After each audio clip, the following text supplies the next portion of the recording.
You are now listening to an exclusive interview on Sounds of Success with Noah Swiderski. Welcome to the Sounds of Success podcast, where we dive deep into the stories of trailblazers and innovators. I'm your host, Noah Swiderski, and today we have a special guest who's transforming the cleaning industry with her commitment to non-toxic solutions and exceptional service.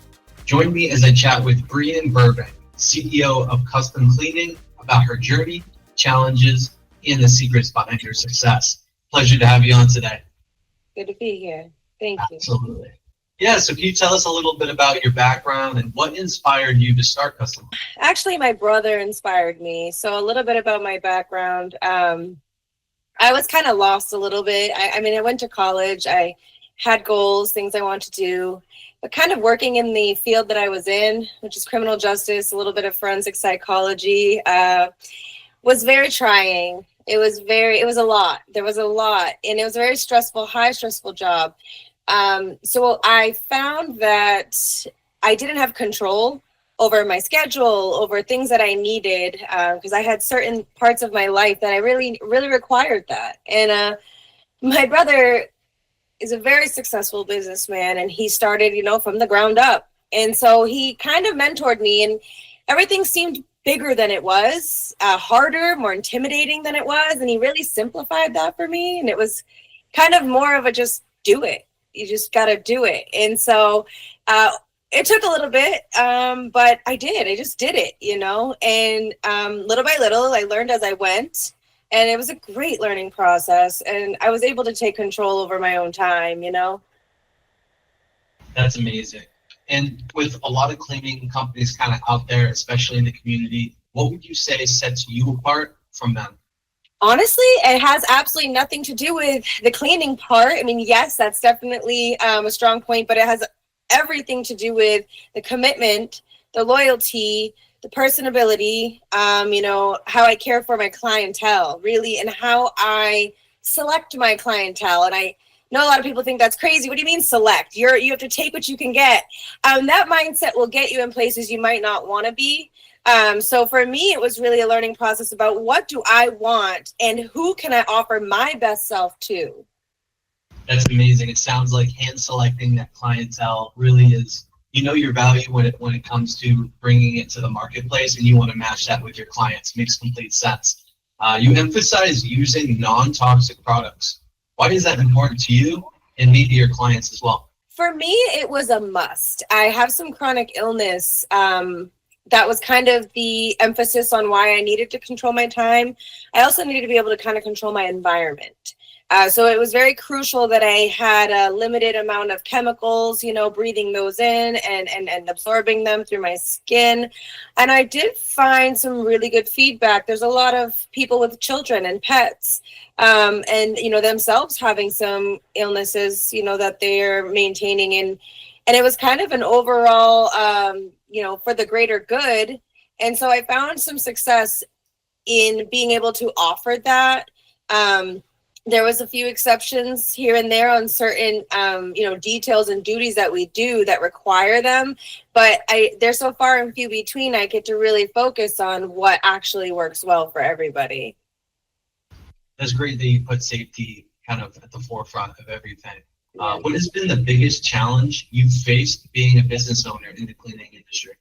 The confidence in myself to do things the way that I truly believe they need to be done. I think that's hard for most people. 100%, especially having that confidence.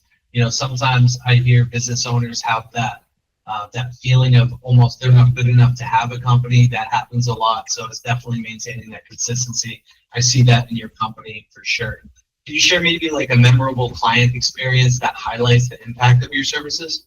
Yeah, I think one of my favorite clients, and I don't have favorites, she's up there though. 8 years ago, she was challenged with breast cancer. So she was going through some chemotherapy. I made a lot of my business is done by referral. So I made that connection through a friend, which was trustworthy, of course. And watching her go into work, she owned a boutique. She still does. Watching her go in every day except for her chemo days, despite what she was going through, really empowered me. It really made me feel like I was in the right place. She's still my client today. She has referred a number of clients to me as well. So I think that was one of my biggest realizations, was that this job is not just a service to people. This is really a reciprocated relationship that I am building with people. I've always found too, like a clean space, when you have that, you have a clean mind as well, and it makes everything else so much easier. How do you see kind of the cleaning industry evolve? What are some things that you're looking forward to, especially with your company? I see it's quite saturated. I do see a lot of that because people are kind of taking less than they should, right? And they're not putting out their worth, and they're overworked and they're underpaid. And I think it is important to also blur the line of, I'm just here at your service. That will put you out. I think I am looking forward to a lot of people since COVID. I think a lot of people have tried to do their own business. I think I'm looking forward to seeing people challenge themselves independently as a person, their work ethic, and what they will and won't stand for. And I think that they'll find, once they adjust that, maybe get some training, maybe learn from people within the industry, because it's not a competition at the end of the day. It really isn't. And I think that's important to remember. And so reaching out for help, I would love to see more of that. You touched on this earlier, but what does customer feedback and I guess service play into shaping your services? Like you are really showing that it means a lot to your company. Why is that? It's paying my life. It literally, you support my life. You believe in what I'm doing, and you're telling me that I am satisfying all of your needs. So therefore, it's funny because sometimes you're like, in the beginning, I wouldn't get like, oh, thank you, the house looks great. And I had to reassure myself, but they keep letting me come back. So that was what I realized, is maybe don't look for praise in your job all the time, because you are doing a job if they're still calling you and all of those things. So it's kind of one of those things where you have to really look into yourself and then understand that these relationships you're building are not built on pride or ego. They're built on, loyalty and depending on someone these days to be there when they're supposed to is really, rare sometimes. So I think it feels good. That feels good. I love how your clients are sticking with you, because not only do you bring that top tier service, you're also bringing that relationship driven service as well. So love that. What are some of your goals for custom cleaning in the coming years? So I battled this for the whole time. Expansion is something that I've always thought I wanted. I think that there's definitely some people who are fit for that. For me, I'm going to continue to learn management skills.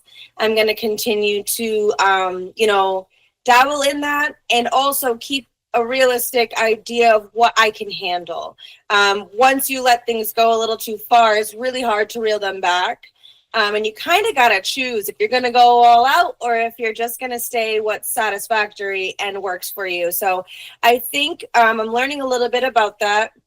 I would like to create more subcontractors. I would like to create more people to start their own business. And I'm hoping that without having to be fully dependent on others as, say, my employees, I can kind of do something where I create more self-dependent people that can go their own way, really. And just so I know, where do you operate out of? Is it New Hampshire? Is it Mass? Is it Manchester? And where can people find you so they can order your services? Sure. I am actually out of Manchester, New Hampshire. So I take pretty much the southern part of New Hampshire, Concord, Nashua, and in between. So anywhere around there, they can contact me for commercial or residential, post constructions, things like that. Absolutely. And do you have a website or maybe social media they can follow? Yeah, I do. My website is customcleaningnh.com. And then you can find me on Facebook and Instagram at Custom Cleaning. Thank you for tuning into this episode of Sounds of Success. A huge thank you to Brienne Burbank for sharing her insights and experiences with us today. Remember, whether it's cleaning up your space or chasing your dreams, success is all about taking that first step. Until next time, keep striving for greatness. Thanks, Brienne. Thank you very much.